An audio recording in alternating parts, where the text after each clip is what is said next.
పక్కనున్న గుడివాడకి సంబంధించి ప్రస్తావించలేదు ప్రెస్ మీట్ లో, ఎలా ఉంది అక్కడ ట్రెండ్? అంటే గుడివాడని ఎందుకు ప్రస్తావించలేదు అనేది, గుడివాడ ఖచ్చితంగా టైట్ కాన్స్టిట్యున్సీ. గుడివాడలో నాని గారిని, కన్నవరంలో వంశీ గారిని ఓడించడానికి అనేక మంది ఆ రెండు నియోజకవర్గాల్లో మోహరించారు. మామూలుగా మోహరించలా, వేరే వేరే దేశాల నుండి కూడా వచ్చి మోహరించారు. కాబట్టి ఇది కొద్దిగా టైట్ కాన్స్టిట్యున్సీ, అందుకని దాని గురించి నేను పెద్ద ప్రస్తావించలేదు. ఓకే, చాలా టఫ్ గా ఉంది. స్టిల్ ఖచ్చితంగా ఎవరికి ఉందంటారు? చూడాలి ఏమవుద్దనేది.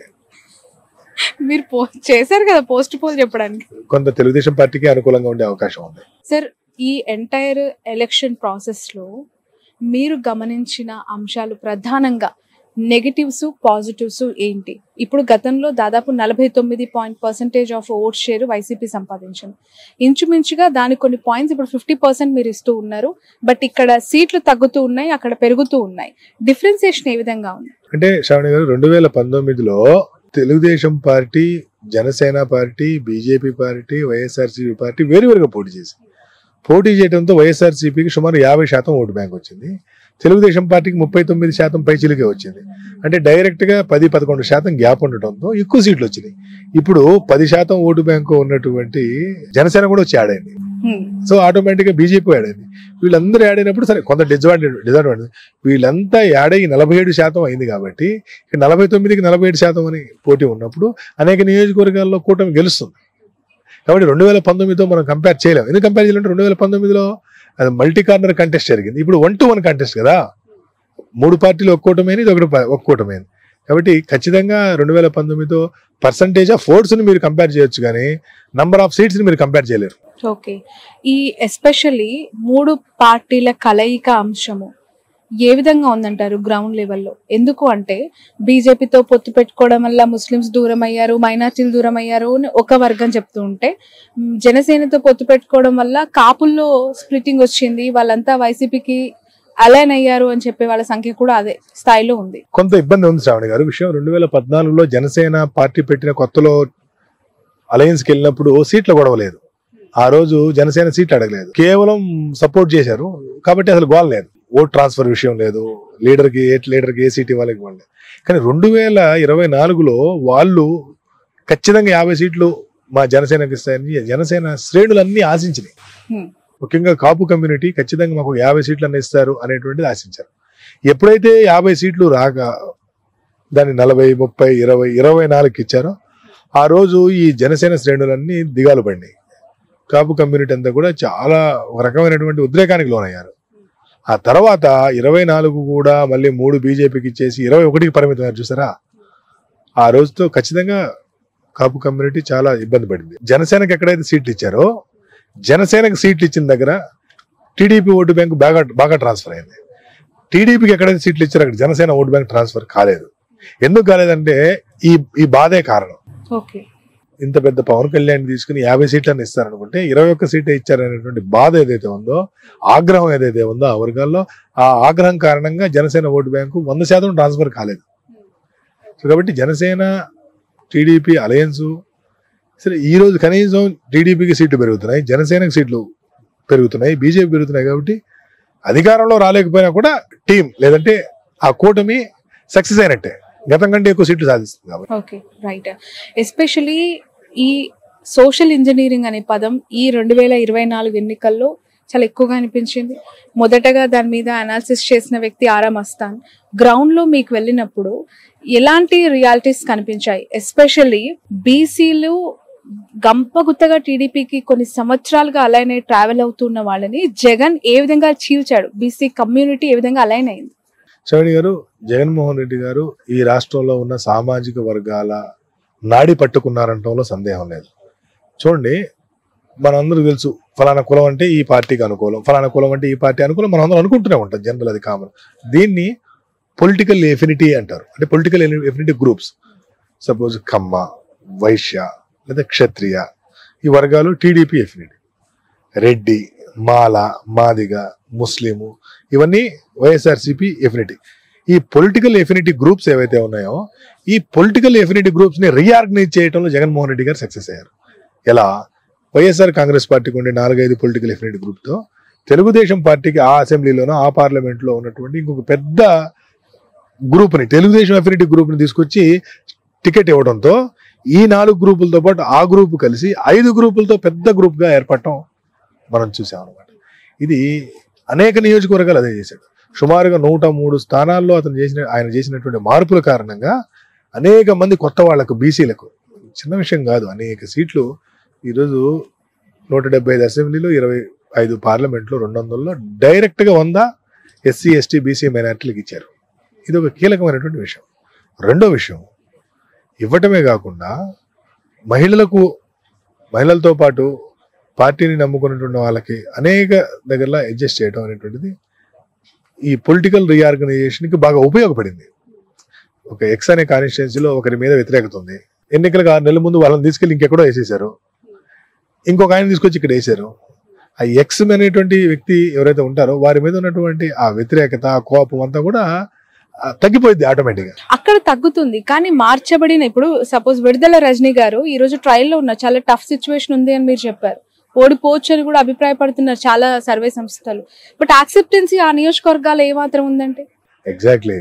విడుదల రజనీ గారు గుంటూరు వెస్ట్కి వెళ్ళి చాలా కష్టపడ్డారు, 100 రోజుల పాటు బాగా తిరిగి బాగా యాక్షన్. విడుదల రజనీ గారు కాకుండా ఇంకెవరైనా సరే అక్కడ ఆ మాత్రం పెర్ఫార్మెన్స్ ఇచ్చేటువంటి పరిస్థితి లేదు. అది hard core Telugu Desam constituency.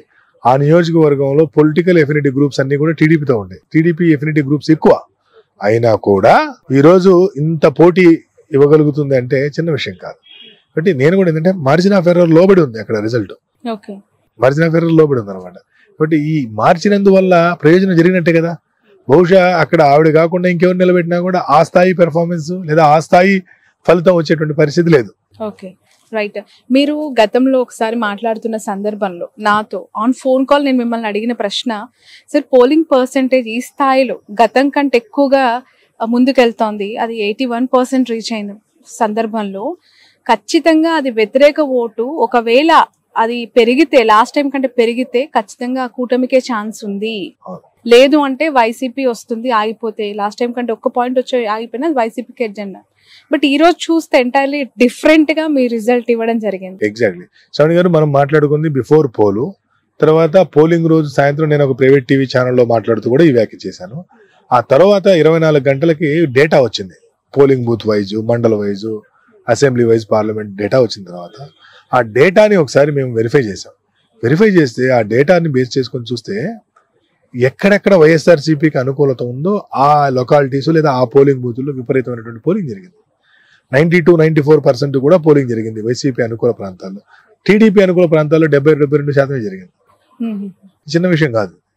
So ఎప్పుడైతే మేము ఈ డేటా మొత్తాన్ని ఒకసారి వెరిఫై చేసామో ఆ ఎనాలిసిస్ లో మాకు అర్థమైంది ఏంటంటే ఈ అనుకూలత వైఎస్ఆర్సీపీకి సంబంధించింది, ఇది ప్రతిపక్షం మీద ఉన్నటువంటి అనుకూలత కాదు అనేది. కానీ ఆ రోజు బిఫోర్ పోల్ మీతో మాట్లాడినప్పుడు కానీ, లేదంటే పోలింగ్ డే రోజు వేరే ఛానల్లో మాట్లాడినప్పుడు కానీ ప్రాబ్లం ఏంటంటే డేటా రాలేదు, పోలింగ్ జరుగుతుంది.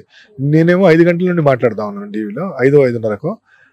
ఆ రోజు రాత్రి 10:30-11 గంటల వరకు కూడా, 12 వరకు కూడా పోలింగ్ జరుగుతూనే ఉంది. సో ఆ పోలింగ్ కారణంగా ఈ పోలింగ్ ఏ వర్గాలు ఏంటి అనేటువంటిది మనకు 2 రోజులు ఆగితే తప్పితే అర్థం కాదు. మహిళలు ఎంతమంది వచ్చారు, ఏ కాలనీలో లేదా ఏ పోలింగ్ బూత్ లో ఉన్న ఓట్లు ఎన్ని పోల్ అయినాయి అనేటువంటిది 2 రోజులు పట్టేటువంటి. 2 రోజుల తర్వాత ఇవన్నీ చూసిన తర్వాత ఇది వైఎస్ఆర్సీపీ ప్రభుత్వానికి అనుకూల ఓటు పడింది అనేటువంటి క్లారిటీకి అయితే మేము రాగలిగాం. Okay, right. ఈ పెరిగిన ఓటు పర్సంటేజ్ లో మెజారిటీ ఆఫ్ ద ఓటు మీరు ఫీమేల్ ఫ్యాక్టర్ కి ఇస్తున్నారు. దాదాపు పురుషుల కంటే ఎక్కువగా మహిళలు వేశారు అని చెప్పి జగన్ గారి నమ్మకం, నమ్మిన సిద్ధాంతం కూడా మహిళలు, నా అక్క చెల్లెలు, నా అవ్వ తాతలను మాత్రమే ఆయన మాట్లాడుతూ ఉంటారు. ఎందుకు మహిళలు ఎక్కువగా జగన్ గారికి, ఆ ప్రభుత్వానికి అట్రాక్ట్ అయ్యారు? వాట్ ఆర్ దోస్ క్వాలిటీస్ అండి? అంటే చాలా ఏదో పరుగు పందెం పెడితే పరిగెత్తుతారు కదా ఓటేయడానికి, కొన్ని నియోజకవర్గాల్లో టైం అయిపోతుందేమో అని చెప్పి అలా చాలా ఫాస్ట్ గా నడుచుకుంటూ వెళ్ళిన ముసలోళ్ళని, లేదంటే మధ్యతరగతి వయసు వాళ్ళని చూసాం విజువల్స్ లో. సో అది ఏం ఫ్యాక్టర్స్ అంటారు?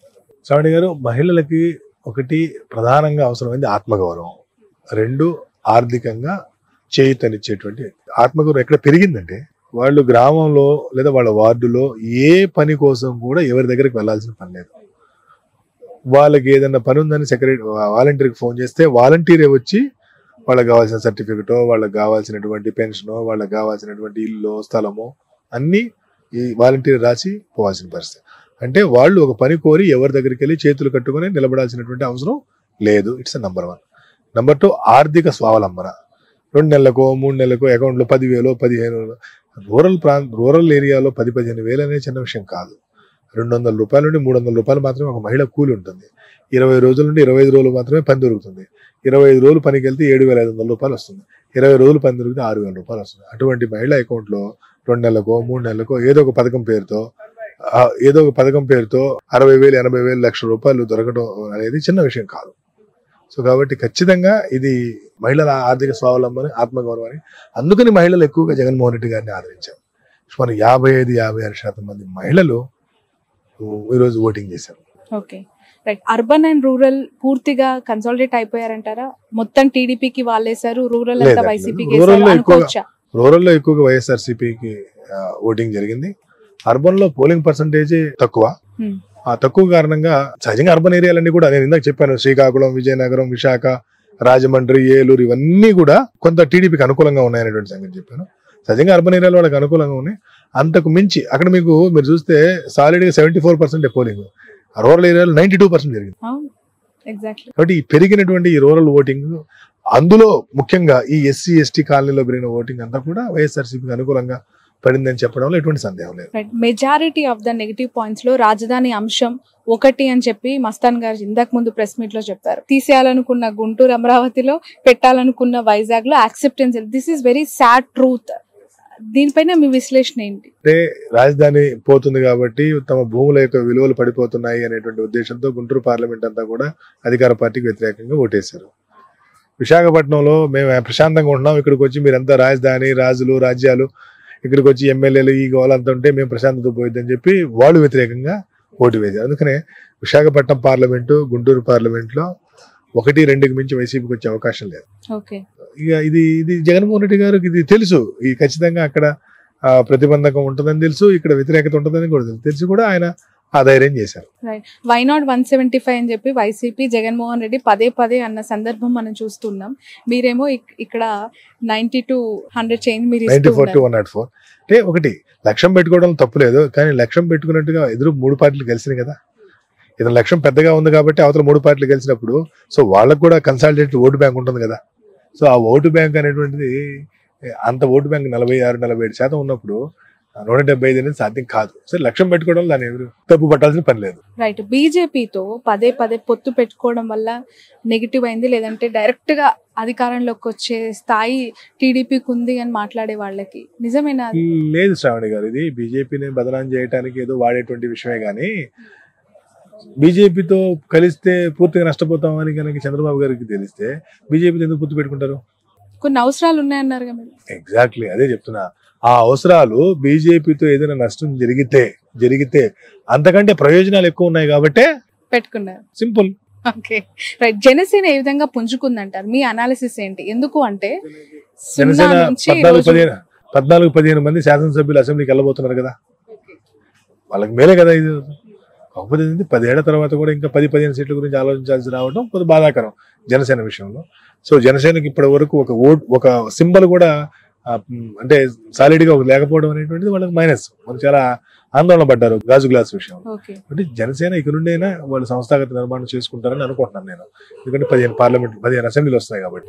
ఇక్కడ ఒక క్వశ్చన్ నేను మిమ్మల్ని అడగాలి. జనసేన పార్టీ కాపు సామాజిక వర్గం ఫ్యాక్టర్ లో ఓన్లీ వాళ్ళే పవన్ కళ్యాణ్ కి అట్రాక్ట్ అవుతున్నారా, యూత్ అట్రాక్ట్ అవుతున్నారు, లేదు మిగతా సామాజిక వర్గాలను కూడా అట్రాక్ట్ చేసేలాగా పవన్ కళ్యాణ్ కి గ్రౌండ్ లో ఉందా? అంటే ఒకటండి, పవన్ కళ్యాణ్ ప్రధానమైనటువంటి ఓటు బ్యాంకు కాపు ఓటు బ్యాంకు, తర్వాత యూత్.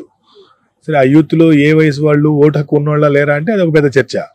కానీ పవన్ కళ్యాణ్ గారిని ఎక్కువ మంది లైక్ చేస్తుంది మాత్రం రాజకీయంగా కాపు కమ్యూనిటీ. సినిమా పరంగా అందరు లైక్ చేస్తారు, irrespective of the caste, religion, అందరు అన్నిట్లో ఆయన అభిమానులు ఉంటారు. కానీ బట్ ఖచ్చితంగా ఈ ఎన్నికల తర్వాత ఆయన సంస్థాగత నిర్మాణం కొంత చేసుకుంటారని మాత్రం నేను ఆశిస్తున్నాను. చాలా సర్వే సంస్థలు కూటమికి అనుకూలంగా ఇచ్చాయి. ఆరా మస్తాన్ గారు వైసీపీ అధికారంలోకి వచ్చే అవకాశం ఉందని ఇచ్చాయి. అంటే చాలా ఏం కాదు, అనేక సంస్థలు వైసీపీ కూడా వచ్చాయి. బట్ నేను firmly definitely YCP will form the government అని నేను నా సర్వే ద్వారా అదే నిరూపితమైంది, అదే ఇస్తున్నాను. నమ్మొచ్చా వైసీపీ దీన్ని బ్లైండ్ గా నమ్మొచ్చు? ఖచ్చితంగా నమ్మొచ్చు, తప్పదు, ఎట్టి పరిస్థితుల్లో అవకాశం లేదు తప్పడానికి. తప్పితే 80% తప్పిన తర్వాత అసలు మీరు వెళ్ళి ఇంటర్వ్యూ కూడా అడగరా? అడుగుతాను, ఎలా తప్పింది అని అడగొచ్చేమో, మీ లెక్కలు ఎలా తప్పాయని అడగొచ్చేమో. ఇప్పటికి తప్పదు. ఈసారి మళ్ళీ మీ సర్వే మరొకసారి నిజమైంది అని చెప్పి ఇంకొక ఇంటర్వ్యూలో తప్పనిసరి కలుద్దాం.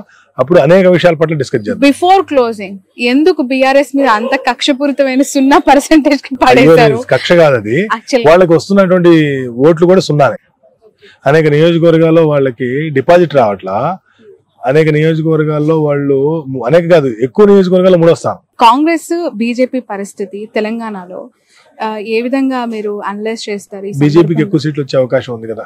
ఓకే, అంటే అక్కడ కాంగ్రెస్ అధికారంలో ఉంది రాష్ట్రంలో. మీరు గతంలో కాంగ్రెస్ పార్టీకి భారతదేశంలో ఎక్కువ సీట్లు వస్తున్నటువంటి రాష్ట్రాల్లో తెలంగాణ ఒకటి, ఎంపీ. కాబట్టి ఖచ్చితంగా తెలంగాణ నాయకత్వాన్ని అభినందించాల్సిందే. కర్ణాటకలో కూడా ఈ రోజు అంత గొప్ప పరిస్థితి లేదు. కాబట్టి ఖచ్చితంగా కాంగ్రెస్ పార్టీ పెర్ఫార్మెన్స్ చాలా గుడ్ పెర్ఫార్మెన్స్. మిమ్మల్ని ఒక క్వశ్చన్ తో క్లోజ్ చేస్తాను. జగన్ గారికి ఈ ఎంటైర్ సర్వే చేసిన తర్వాత ఒక సలహా ఇవ్వాలి అంటే ఏమి ఇస్తారు? కూటమికి బాబు గారికి ఒక సలహా ఇవ్వాలంటే ఒక సెఫాలజిస్ట్ గా ఆరా మస్తాన్ చూసిన రియాలిటీస్ ఉద్దేశించి ఏం చెప్పగలుగుతారు? జగన్మోహన్ రెడ్డి గారు పాటిస్తున్నటువంటి సోషల్ ఇంజనీరింగ్ పాటించమని చంద్రబాబు నాయుడు గారికి చెప్తాను. చంద్రబాబు నాయుడు గారు ఏదైతే డెవలప్మెంట్ మోడల్ చూపిస్తున్నారో దాన్ని ఫాలో కమ్మని జగన్మోహన్ రెడ్డి గారికి చెప్తాను. ఇక్కడ క్రాస్ అడ్వైజ్ ఇస్తున్నారు మీరు ఇద్దరు. ఓకే, వాళ్ళు ఇది చేస్తే ఈయన ఇది చేస్తే ఖచ్చితంగా సక్సెస్ అవుతారు. పోటాపోటీగా ఈ రాష్ట్ర ప్రయోజనాలు దెబ్బతినకుండా బాగుపడతాయి. ఓకే, కుప్పంలో ఓడగొడతామని వైసీపీ చెప్తోంది, మీరేమో గెలుస్తున్నారన్నారు. మంగళగిరిలో లోకేష్ కి, పిఠాపురంలో పవన్ కి, బాలయ్యకి రకరకాల వార్తలండి. మీరేమో క్లియర్ గా వాళ్ళందరూ గెలిచేస్తున్నారు. నిజంగా అంత క్లియర్ కట్ గా ఉందా మ్యాండేట్ అక్కడ? క్లియర్ గా గెలుస్తున్నారు. బాబు గారి గురించి అక్కడ పర్సెంటేజ్ ఏం లేదు. బాబు గారు కంఫర్టబుల్ 40,000+ మెజార్టీతో వారు గెలవబోతున్నారు. అక్కడ పవన్ కళ్యాణ్ గారు వారు కూడా 40,000కు పైబడిన మెజార్టీ, లోకేష్ గారు 20,000కు పైబడిన మెజార్టీతో గెలవబోతున్నారు. బాలయ్య గారు 20,000 ఉంటుంది, 18-20,000 ఉంటుంది. అంటే బాలయ్య గారి విషయంలో ఎస్పెషల్లీ బీసీ కమ్యూనిటీకి టికెట్ ఇవ్వటము, ఫీమేల్ ఫ్యాక్టర్ ఇవన్నీ ఉన్నాయి కదా. అంటే ఎంత ఉన్నా కూడా అక్కడ మొదటి నుండి తెలుగుదేశం పార్టీకి స్ట్రాంగ్ హోల్డ్ ఉంది. అక్కడ ఉన్నటువంటి అందరూ కూడా ఎన్టీ రామారావు గారిని విపరీతంగా అభిమానిస్తారు, ఆరాధిస్తారు.